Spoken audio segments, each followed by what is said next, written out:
Good evening and welcome to the Dragon's Temple. Hello, Blaze Rider. How are you doing today? You'll have to give me one moment as I try and figure out how I can get to read Kindle books on the Amazon website, cause it's weird. Da da da da da da da.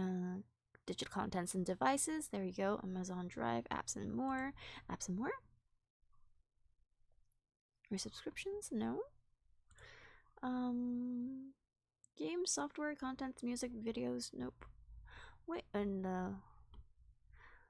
oh, maybe if I don't go to the JP, go to just. Oh, I have to sign in again. Darn.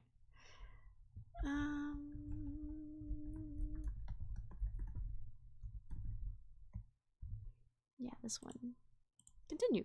Continue. It's so weird. Okay, don't save. Oh wait, I said never. Never mind. Did you send a notification? Oh, there it is. I have to click into the website. That's so weird. Approve.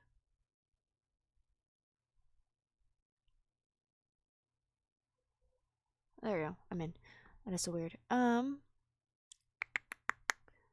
Unlimited, I think. Kindle Unlimited? Kindle Unlimited. Ebooks. Ah. Hi. Oh, hello, J-Man-X. Hello, Kage the Shadow. Hello, Amo Kamano. Hi, so you gotta head to work right now. I just wanted. Oh, yeah, thank you. Have a good day at work. Apologies if I didn't catch you in time. Trying to find that book that I was trying to. Sorry. Or. Blah blah blah blah blah. Trying to find where I can prime reading. Where I can find that manage contents and devices. Maybe. I think. Is this like how do I read from like Amazon? I remember I used to be able to do that. You know what? Never mind. We're just gonna read from my iPhone. Cause yeah. Okay, anyways. So it's all good. I wish I could stick around. Oh, don't worry. I wish you have a good day. Hello, Kai. Are we reading dragons today? Hello, Dasamuka. I don't know. You know, let me switch to Hello, everybody. Hello. It's been a while. So we are reading. Actually, originally I was gonna read from the book called Mythology, Folklore, Myths and Legends: The History of Gods, Men, and the Mythologies of the World by Michael J. Stewart. Hello. Like that was the book I was gonna read, but then as I was looking, like flipping through the book, what I got was like it's just brief summaries of actual mythology, and like they're relatively short summaries with like it leaves more questions in all honesty than anything for me. So like yeah. Would love more stories after the Twitter circle heated. Oh, thank you. So yeah, it leaves more questions than anything else. So I decided to go with another book. Thank God I have 2 mythology books. Called the mythology book, Big Ideas Simply Explained. So that's the book I'm gonna go with instead.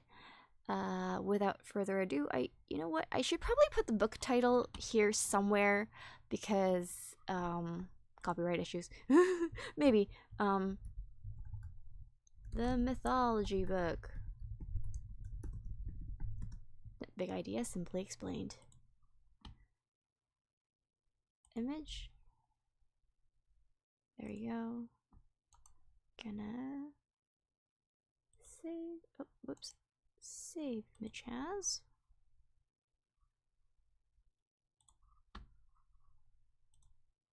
And just throw it into here.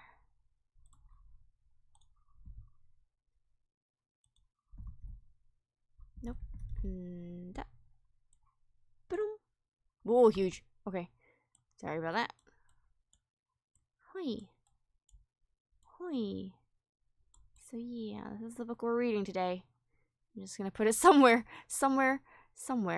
There you go. Just to make sure it doesn't block any of the alert boxes and stuff.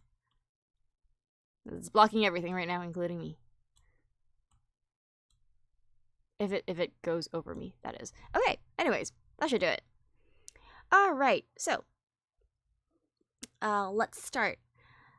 How to use this book? I don't really need to do that. So introduction, we're gonna start. So as a brief, you know what, I should have gone back. So brief overview of like the amount of stories that we have here. They're gonna start off with ancient Greece, mythology, which has quite a lot, and then move on to ancient Rome, and then Northern Europe, Asia, the Americas, ancient Egypt, Oceania. I think we're ending at Oceania. So I too like hanging my books from the ceiling when I read them. Hey, whatever works, right? Put in between my horns to avoid copyright issues. Anyways, yeah, so these are the places that this book has to offer. So here's a question for you guys. Do we want to start from the beginning, or do you want to jump around by region? Like, starting from the beginning means that, you know, like, I'm pretty sure a few of you are familiar with the legend, like Greek mythologies and Roman mythologies. So, I mean, hello, Yenny. Like Greek and Roman mythologies, Northern European mythologies are a little bit more like the Nordic mythologies, as those I'm not as aware of. Asian mythologies, I think they go from, yeah, they talk about Gilgamesh and stuff, so like not Chinese mythology, more like Indian. Oh, and also, like, no, there are some Chinese mythologies scattered about in there as well, because I see the Adventures of the Monkey King. So yeah, you know what? Since it's a read through, we're just gonna go from the beginning, in case you guys have other ideas. So, the Monkey King. Yeah, I know. Introduction. With rare exceptions, such as a recently discovered Amazonian tribe, the Pariahs. Every human culture has developed its own mythology to explain its origins and make sense of the phenomena observed in the natural world. The word mythology comes from the Greek mythos, meaning story, and logia, knowledge. Myth tells of the creation of the world or predicts its end. They explain how animals were made and the land formed. They bridge the world of humans and the world of the spirits or gods. They try to impose order on a terrifying chaos and to confront the mysteries of death. Crucially, myths are also the foundation of religions. They define cultures and codify their values. Ancient civilizations. It's like a Piraha with like a squiggly on top and S. So, pariahs? It's like an Amazonian tribe, so I don't know. Okay, anyways. Ancient civilizations. The mythologies of the ancient world take up much of this book. In ancient Mesopotamia, in the crucible of civilization of the fourth millennium BCE, when humankind first learned to live in cities, the Sumerians developed the first recorded pantheon of deities. It was preserved in statues, carvings, and ancient texts, such as the Epics of Gilgamesh, in which the eponymous hero searched for immortality. Such a quest was repeated in myths over the world. myths the world over. Subsequent Mesopotamian civilization. No, it's an ancient Amazonian tribe. Anyway, sorry. Subsequent Mesopotamians. Such quest was repeated in myths the world over. Subsequent Mesopotamian civilizations developed, demoted, or culled the Sumerian gods and the myths associated with them. The powerful goddess Inanna, for example, became Ishtar in the Babylonian pantheon, and later the Phoenician goddess Astarte.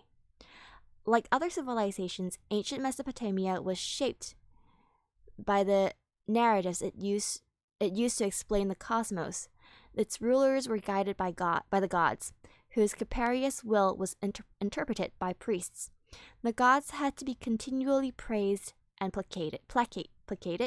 During the Akitu, a 12-day festival held in the great temple of Marduk, people chanted the Enuma Elish, the Babylonian myth of creation, with the force of a magical incantation in their ritual re-energizing of the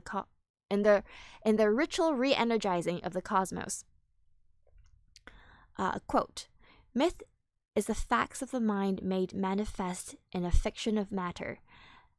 Maya Deren, anthropologist.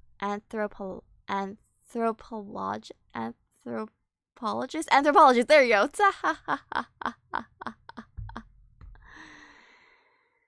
I didn't realize we were reading Fate Grand Order prequel.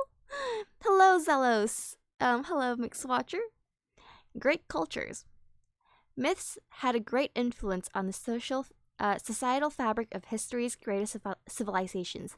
The rich and complex mythology of ancient Egypt emphasized the creation of order out of chaos. Such stories validated the governance of society and legitimized a status quo in which the pharaoh himself was viewed as divine and therefore worthy of being served.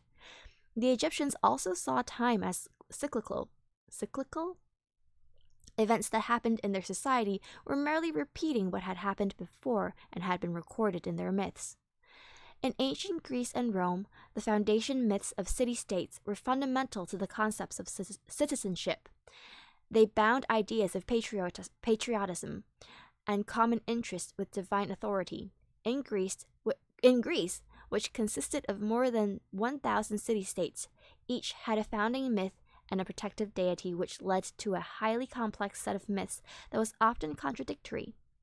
It took the poets Homer and Hesiod to create a comprehensive pan-Hellenic record of Greek mythology. Homer's epic stories, the Iliad and Odyssey, and Hesiod's Theogony comprised the first and most authoritative attempts to weave the disparate Greek myths into one narrative thread. In ancient Rome, the local myths of Italic peoples, such as the Latins and the Etruscans, blended with the Greek myths that had gone before them. The poet Virgil composed a foundation myth of Rome, the Aeneid, consciously modeled on the epics of Homer, while Ovid retold many Greek myths in his narrative poem, the Metamorphoses, all of which I have actually read, and recorded the myths of a number of purely Roman deities in his poem on the religious year Fasti. The Romans enriched the mix by adding deities from Phrygia, Phrygia, so I'm guessing Phrygia, such as the Great Mother Cybele, Egypt, the goddess Isis, and Syria, Elagabal, or Sol Invictus, briefly the chief god of Rome. Preserving myths. The line between literature, myth, and folktale is blurry. Many myths have been preserved as literary works. The popular tales of King Arthur are rooted in Celtic mythology, and the Ramayana and the Mahabharata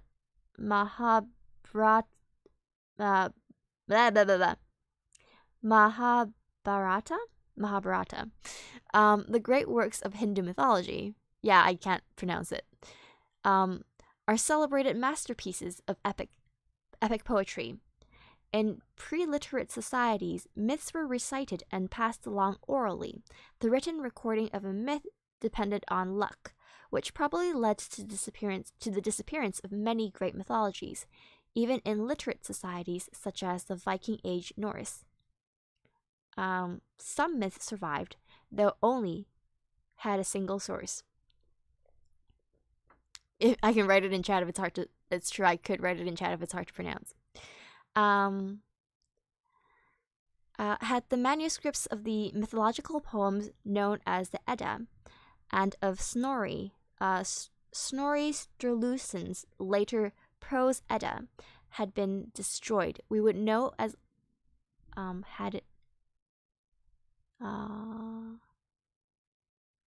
as Edda and of Snorri Sturluson's later prose Edda had been destroyed, we would not know as little about Norse mythology as we do about the myths of the ancient Britons. Living religion. Many tribal peoples, including Dogon of the Mali, the Baiga of central India, and the Tikopia of the Solomon Islands. So, guys, just if I mispronounce things, I apologize. I'm just reading them. So if I mispronounce, correct me, as well as you can on phone. Sorry, in text, through text. But yeah, so I'm not trying to offend anyone if I mispronounce anything. Okay, it's just my words are hard. So anyways, back to the Ifugaos of the Philippines still lived in a world suffused by what outsiders might call myths. Oral tradition in these societies is remarkably enduring. Words are Kai.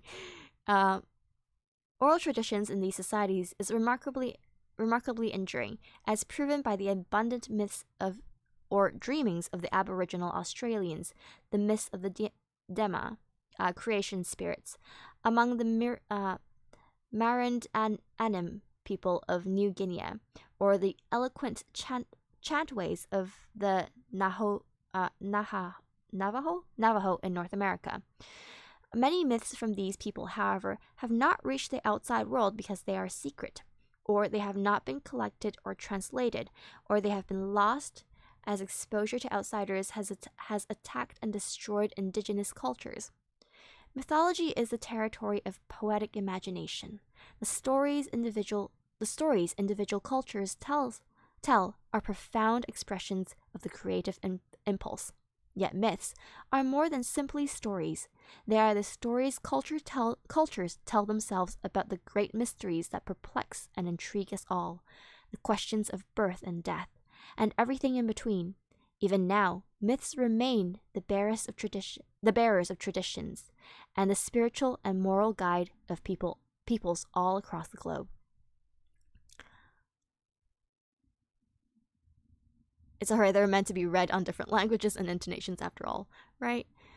Anyways, quote, myths takes all the things you know and restores them to the rich significance hidden by the veil of familiarity.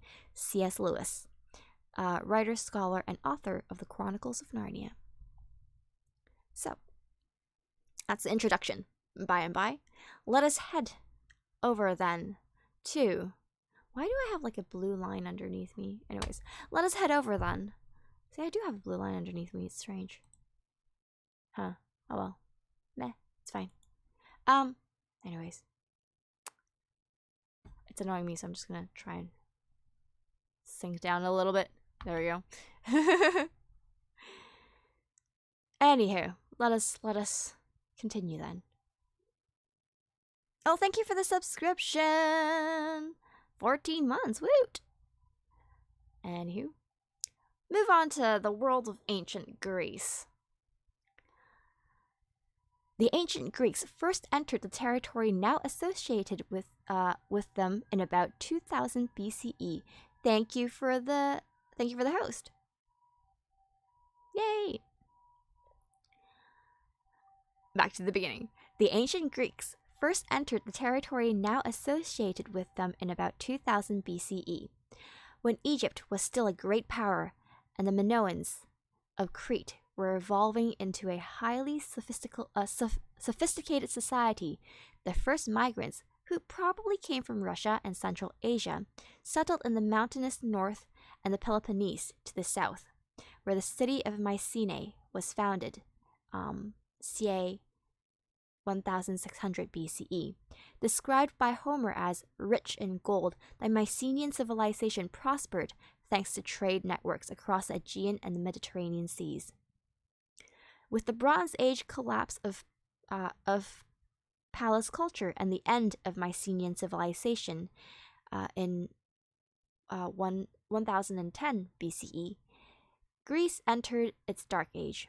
By the 8th century BCE, Polis, quote-unquote city-states, began to emerge as agriculture and trading hubs. Greece became a collection of separate city-states such as Athens, Sparta, and Corinth, united by a shared language and the worship of common gods. However, Greek religion was not standardized. There was no book of doctrines to tell people how they should worship. Their mythologies borrowed from their ancestors. The myths of the Minotaur came from the Minoans in Crete, and the Mycenaean era was the setting for the Trojan War, immortalized in Homer's Iliad.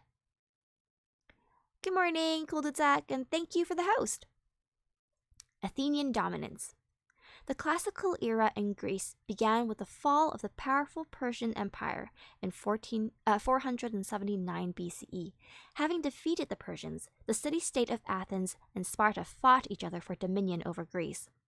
As the preeminent power, Athens was the setting for many Greek myths from its origins under the care of its patron goddess Athena, to tales such as Jason and Medea. Many of the surviving Greek myths come to us via Athenian dramatists from the tragedies of Aeschylus.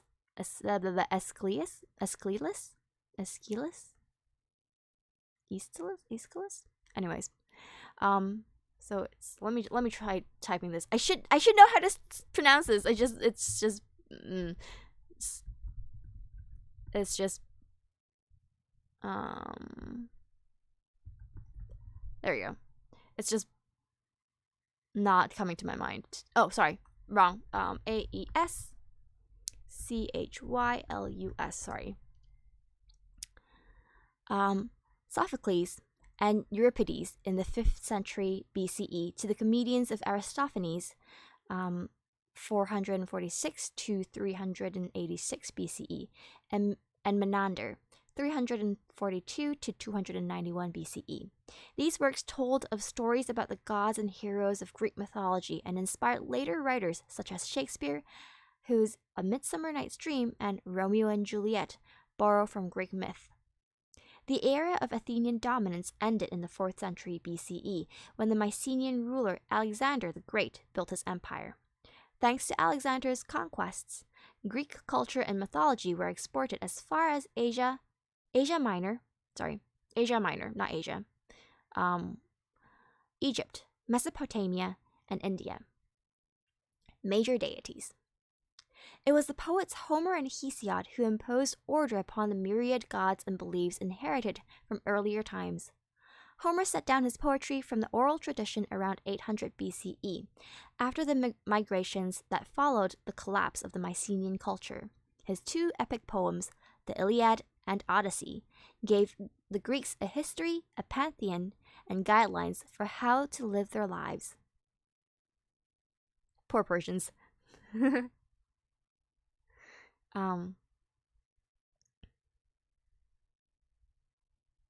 Oh, really? I can put these weird names into Google Translate and they can tell me how to pronounce them? Awesome. I'll try that. Poor Persians, the prince should have used sands of time better. Yeah. But, people are wants to abuse power. Although I think that sounds more like a game. Aeschylus? Ah, Aeschylus! There we go. Thank you. Yeah, that is how it's pronounced, Aeschylus. See, I knew how to pronounce, I just can't remember it for some strange unknown reason. I need to brush up on my ancient Greek. Anywho, back to reading. Sorry. His two epic poems, the Iliad and Odyssey, gave the Greeks a history, a pantheon, a guideline for how to live their lives. As the Olympian family of 12 principal gods dwelling on Mount Olympus gradually replaced older beliefs, Homer and Hesiod gave them distinct characters and appearances. Because Homer's epic poems were set in the aristocratic and feudal society which preceded the birth of democracy in Athens in the 5th century BCE, his gods behaved like chieftains, motivated solely by their own desires.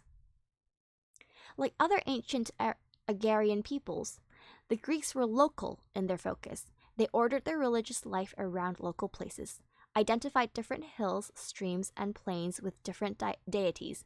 This mythic lore invested every corner of the land with spiritual significance. The earth was a source of existence. Divine power originated in its depths, as did the crops. Myths sought to explain aspects of agrarian life.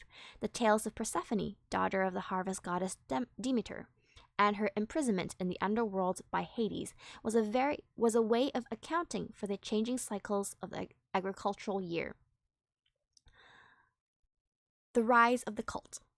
At the end of the 5th century BCE, various mystery cults arose in the Greek-speaking world. Chief among them were the Eleusinians,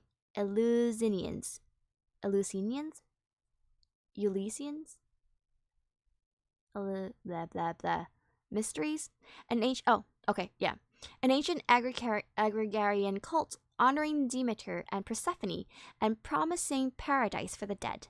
The Dionysian cult, which originated in Asia, worshipped Dionysus and involved wild dancing, drinking, and ecstasy. Unlike the public worship of the gods, which was well documented, these mystery cults consisted of secret rites and doctrines that remain enigmatic to this day, but would go on to influence the beliefs and myths of ancient Rome. Gaia gave birth to her equal, Uranus.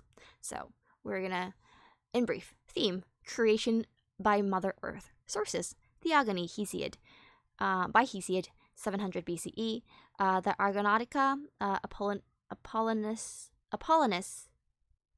of Rhodes, in 2050 BCE, Natural History, Pliny the Elder, in 79 CE, Library, Pseudo-Apollodorus, in 100 CE. So, these are all the sources. Settings, chaos, a vast and indefinitely dark void at the origin of the universe. Key figures, Gaia, the primordial earth mother goddess and the personification of the solid world. Uranus, the sky god, Gaia's spontaneously conceived son, later father of the Titans, and Hecatoncheires,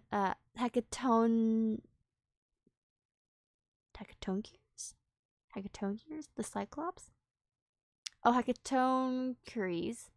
Oh, like the people with the 100 eyes.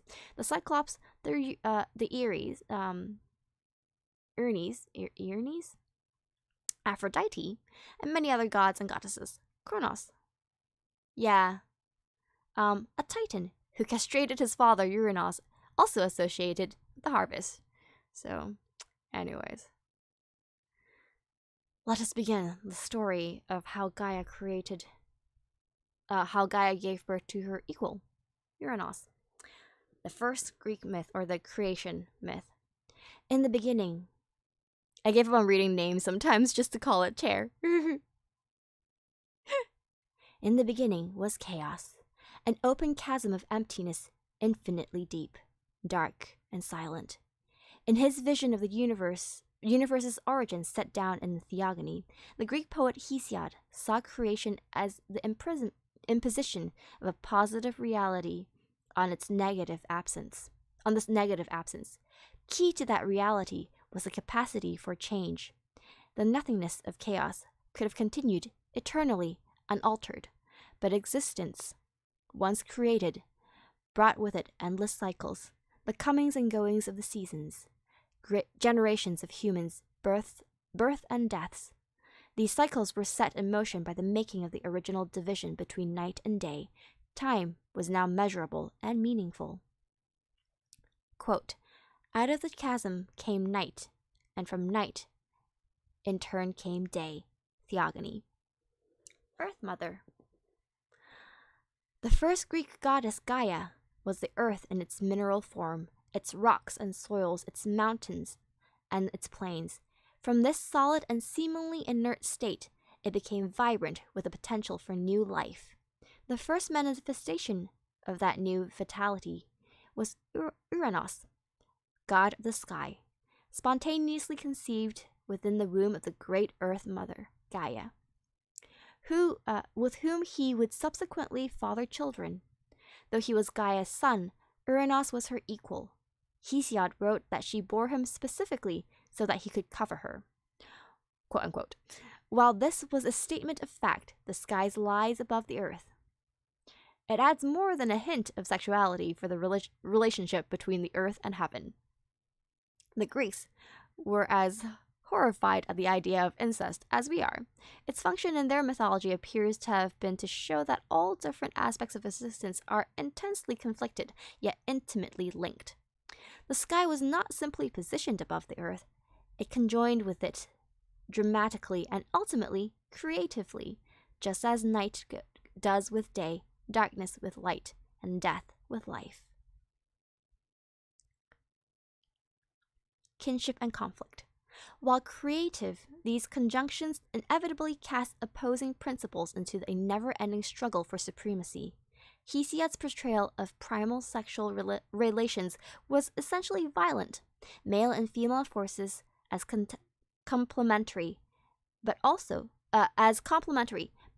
competing. It was far from an idealized worldview, and the depiction of Uranus was even more extreme. This despotic patriarch would brook no rival, not even his own children.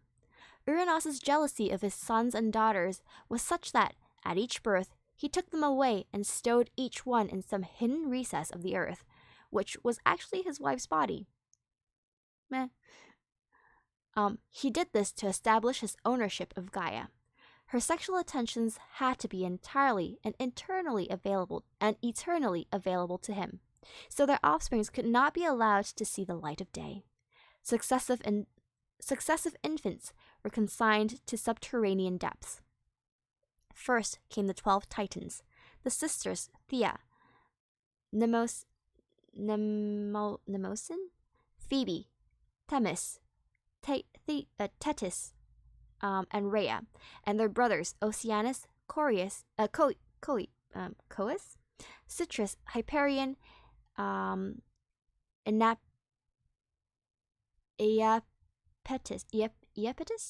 and Cronus. I had not pronounced these names.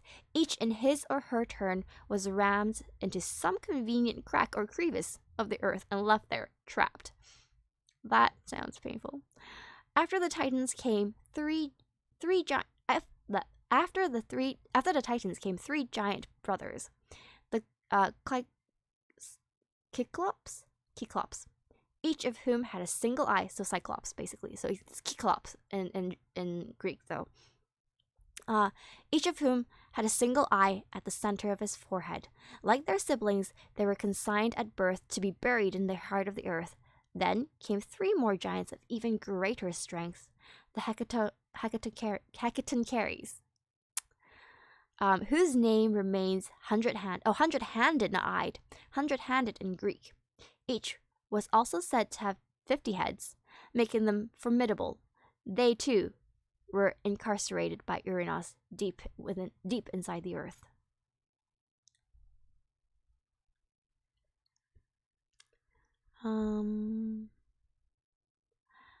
The Upstart Sun. As for Gaia, the Earth Mother felt both physically burdened by the number of infant bodies literally forced back inside her, and also deeply upset by the attempted suppression of her children. Finally, she rebelled and appealed to her sons for help. She secretly made a sickle out of adamant, by legend an unbreakable mineral, and gave it to Cronus. The next time Uranus spread himself over her, attempting to force her into intercourse, Cronus leapt out from his hiding place to aid his mother, wielding his sickle. With one fell swoop, he sliced off his father's genitals. Yes, guys, this is Greek mythology. It was the ultimate patriarchal nightmare. The father not just supplanted by his son, but castrated by him. Sounds like Greek mythology. Castrated by him with a connivance of his wife. Even now, however, Uranus's potency was not quite spent.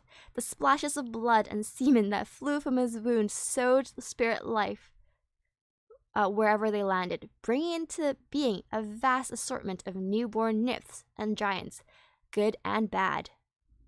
Hydrate, thank you. Just getting ready for the first day of my two-part. Oh, good luck. Yep, definitely Greek. Yes. So, anyways, hydrate.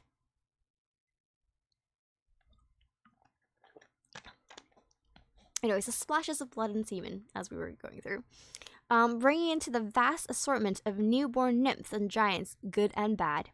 The Erinyes, three baleful sisters, better known to us as the Furies, were angry and avenging spirits. Aphrodite was a deity of a very different kind. I heard about myths before, but somehow my memory remembers the genitals turned into a god or something. It sort of did. I mean, Aphrodite. Where Uranus's wound spatter landed in the ocean, the most beautiful of goddesses was born. She stepped from the waves, bringing with her all the delights of erotic love. That would be Aphrodite, by the way. Titans of all trades. When Cronus finally freed his brothers and sisters from captivity, quote from Theogony, a white foam rose where the immortal skin touched water. Amidst the waves, a beautiful maiden took form. That would be Aphrodite. Anyways, Titans of all trades. Good luck with work, yeah. When Cronus had finally freed his brothers and sisters from captivity in the earth, the Titans were to serve a twofold mythic function. First, they were living, breathing, loving, and fighting personalities. Each of them symbolized a different aspect of existence, so that collectively they represented a way of ordering and enriching the world. The eldest daughter, Mnemosyne, for instance, stood for the faculty of memory and all it brought with it in terms of history, culture, and heritage. Later, having lain with her new nephew, Zeus, she would give birth to the 9 muses, divine patronesses of scientific study, historical study, poetry, and the performing arts. Tethys, who married her brother Oceanus, went on to bear him 3,000 sons, all river gods, and as many daughters, the Oceanids, who were nymphs of springs, rivers, lakes, and seas. Her younger sister Thea, too, took a brother, Hyperion, for her husband. She bore him Helios, the sun, and his sister Eos, goddess of dawn. Helios and Eos had a sister, Selene, who was a goddess of the moon, through her aunt Phoebe, sister of Tethys, Mnemosyne, and Thea. All had lunar associations. Themis, the younger female Titan, was associated with reason, justice, and orderly conduct of existence in the universe. Like her sister Mnemosyne, she would for a time become consort to her nephew Zeus. Really, Zeus? Of their children, the Horai, would oversee the measurement and passage of the seasons of the time. And of time. Another daughter, Nemesis, took her mother's association with justice and violent extremes. As her name suggests, she became notorious as the personification of punishment and divine retribution. It's Zeus. It's Zeus. Zeus do what Zeus pleases. That's true. As her name suggests, she became notorious for the personification of punishment and divine retribution. The name of the youngest male Titan, Iapetus, came from iapto, the Greek word meaning wound or pierce. The implications of this translation have long been debated. Ancient poets seem to have been unsure whether he was given this name because he sustained an injury or because he became the weapon that inflicted it. Meanwhile, in classical literature, Iapetus appears both as a deity of mortality and of skill in crafts. And then along came Zeus. He hurled his thunderbolts. Anywho. Patricidal patriarch. Really? You had to do that? Patricidal patriarch? Patricidal? Yeah, okay. Artists in ancient Greece almost invariably represented Cronus carrying a sickle, an emblem of his attack upon his father. The sickle also had more mundane and practical associations. Cronus came to be seen as the godly guarantor of successful harvest. The connection between those two functions, the idea that one generation had effectively to be destroyed for its successor to survive and thrive, took an early hold in the Greek consciousness. Don't think that's a good thing to be. Anyways. Cronus, having killed his father, now replaced him as the head of the household. He then married his sister Rhea, and began to produce children of his own, much like his father. I'm having a wonderful day, Kiru. Hi. We're reading Greek mythology. For now, like mythology of the world, but like for now, Greek mythology. Anywho, Cronus, having killed his father, now replaced him as the head of the household. He then married his sister Rhea, and began to produce children of his own. Much like his father, Cronus would soon confront the idea that human life can only advance through intergenerational struggle. This theme runs through the Greek mythological tradition, and it's most notoriously associated with the story of King Oedipus. See also the Olympian gods, the War of the Gods and Titans, many affairs of Zeus, and the fate of Oedipus. This is just, yeah. Later. Anyways, Rhea swaddled up a stone and passed it to Cronus to swallow. The Olympian gods. In brief, theme: origin of the Olympian gods. Sources: Theogony, Hesiod, 700 BCE. Library: Apollodorus, 100 CE. Setting: Crete. Really? Crete? Key figures: Cronus, king of the Titans, son of Gaius and Uranos. Rhea, sister and wife of Cronus. Hestia, goddess of the earth. Demeter, goddess of the harvest. Hera, queen of the Olympian gods. Hades, lord of the underworld. Poseidon, god of the seas. Zeus, king of the Olympian gods, killer of Cronus. So, this story I'm pretty sure most people are familiar with, I'm assuming. But that's okay, we'll continue.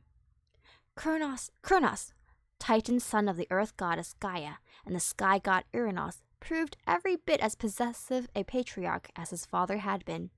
After just one generation, a dismal pattern of godly conduct was emerging. Just as Uranos had dominated Gaia, Cronus required his wife and sister Rhea to be exclusively and endlessly available to him in order to meet his sexual needs. No one else, least of all his children, would be allowed to compete for her attention. Having disposed of his father to become king of the Titans, Cronus knew how dangerous it was to let a child grow in envy and rage. Hello, Kokosnas?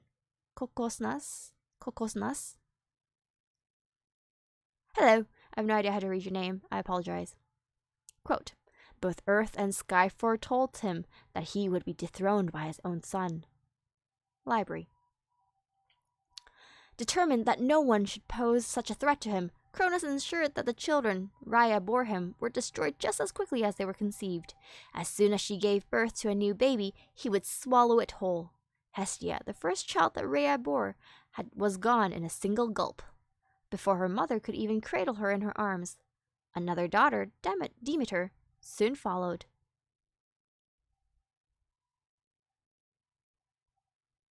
Yeah, in the end, antagonists are actually the gods with common sense trying to stop ridiculous desires of other gods. True enough. At least in Greek mythology.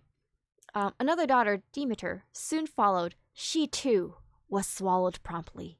Hera, the third daughter, went the same way. And Cronus' sons fared no better. First came Hades, swallowed down before he could utter his first helpless cry, swiftly followed by the next son, Poseidon, who met the same fate. The despairing Rhea finally turned to her mother, the elderly Gaia, and her neutered father, Uranus, for help. Really? Oh, so Uranus didn't die. Well, no, he didn't die. Together, they hatched a devious plan to save their daughter's next child.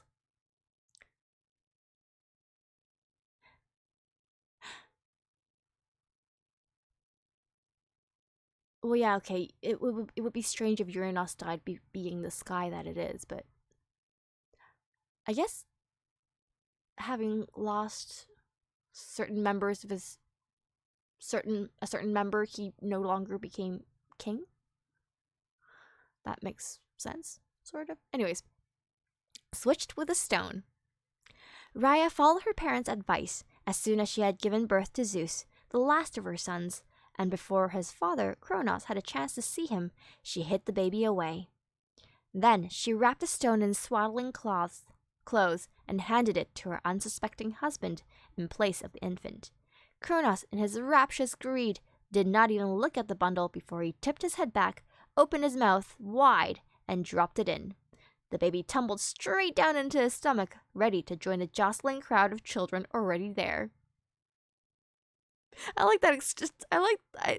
I like that description for some strange unnerving jostling crowd of children already there. Anyways, unknown to Cronus, they had all survived in the deep darkness of his belly. There, they grew in size and resentment. Brought up in safety. Meanwhile, Rhea, on the recommendation of the child's grandmother, Gaia, spirited the infant Zeus away, carrying him across the sea to the fertile island of Crete. There, in a concealed cave on the thickly wooded slopes of Mount Ida, now known as Philostratus, the highest mountain on Crete, Rhea left her son in the care of a warlike tribe called the Corites. They in turn gave the baby to a nymph called Adamanthea, Amalthea in some sources, who nursed Zeus in secret. Is that why Zeus is the way he is? Like, first, lack of fatherly love, and like being raised by a nymph. According to Hesiod, the nymph was frightened that Cronus, thanks to his universal authority over earth, sea, and sky, would be able to see where his son was being hidden. To prevent Cronus from hiding him, she hung Zeus from a rope that dangled between the earth and heavens, but was in neither one realm nor the other. Really? Okay. Adamanthea cared for Zeus and nursed him with milk from a herd of goats that grazed nearby. Whenever the baby gurgled, squealed, or cried, the Corites danced and chanted to disguise the sound. As a result, Cronus was completely unaware that his youngest son was still alive. Zeus seeks his father. In no time at all, it seemed, Zeus grew to manhood. He was hungry for revenge against his cruel father, yet if Zeus was ever to emerge from hiding, some sort of showdown between them would be inevitable. Cronus could not afford to let a potential usurper live. If he became aware of Zeus's existence, he would view his son only as a threat to his power. Cronus's fear of being usurped was fully justified. When he finally met his son, whom he believed to be dead, he was forced to yield to Zeus in the most brutal way. Zeus simply turned up one day and, with the help of his grandmother Gaia, ambushed his father. He kicked Cronus violently in the stomach and forced his father to vomit up the contents of his stomach. First to emerge was a stone Cronus had swallowed, believing it to be the infant Zeus. The young god took the stone and set it upright on the earth as a monument to Cronus's cruelty.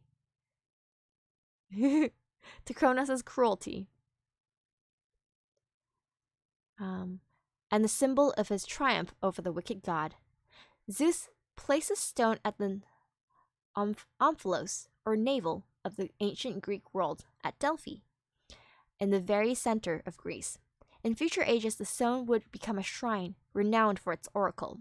Pilgrims would visit it to seek the guidance of the priestess, or Sibyl, regarding their personal problems, and Sibyl would provide them messages of wisdom that were said to come directly from the gods. Quote, "First he vomited up the stone, which he swallowed last. Zeus set it up to be a sign, a wonder to mortal men." Theogony. Great deities disgorged. After vomiting up the stone, Cronus began to disgorge his offspring. One by one, Zeus's older brothers and sisters came out of their father's mouth, no longer babies now, but fully grown. Once reborn, they became the Olympian gods and were revered for their powers. Soon after their rebirth, the sons and daughters of Cronus went to war with the mighty Titans for control of the cosmos. After their victory, the gods set up seats of power on Mount Olympus and drew lots to decide who would take the role in ruling the universe. The three sons of Cronus divided the cosmos up between them. One would take control of the sky, another would have the sea, and the third would preside over the underworld. Zeus, whose weapon of choice was a thunderbolt, became the ruler of the sky and leader of all the Olympian gods. Hades, the first son to be born and the last to be regurgitated, became lord of the underworld. His name came to stand for both the deity and his unseen realm, where souls go after death. Hades was not happy to have been allocated this dismal domain, but there was nothing he could do about it. Meanwhile, Poseidon, who had been the tiniest baby, became the almighty Earth Shaker, the god of the sea in all its awesome power.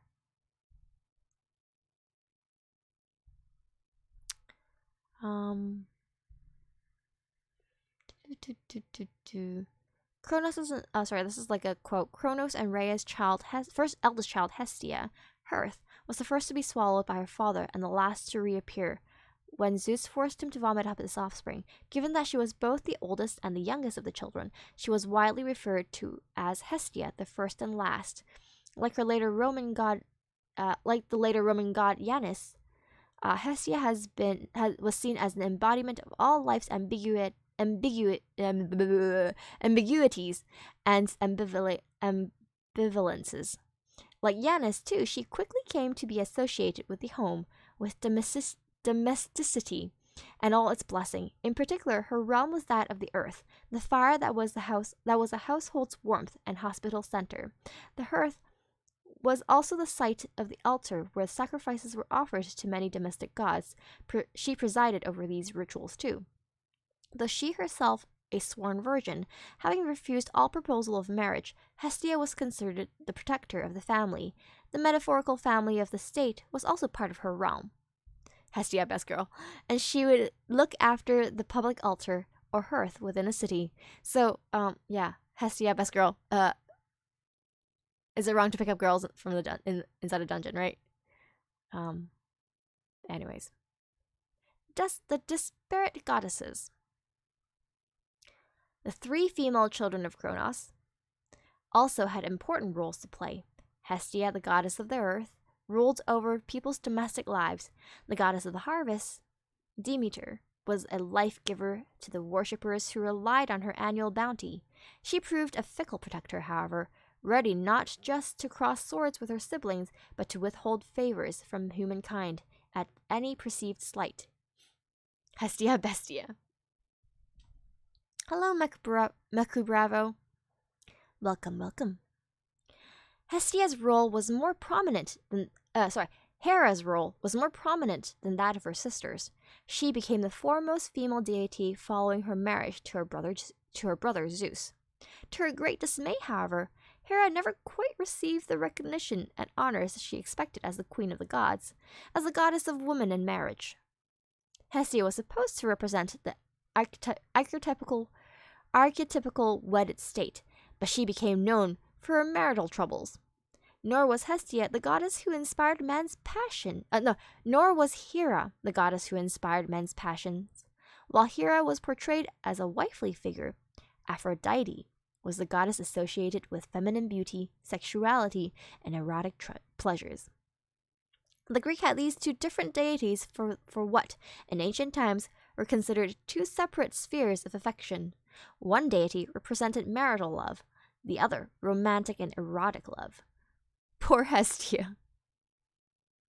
I wish I played Odyssey to learn more about the Greek gods. Yeah. Greek mythology is very strange, I agree. The Greeks had, one deity, While this distinction may now be alien to many people, in most cultures and at most times in history, the majority of marriages were arranged as transactions for the management and transmission of property and land. The idea of companionate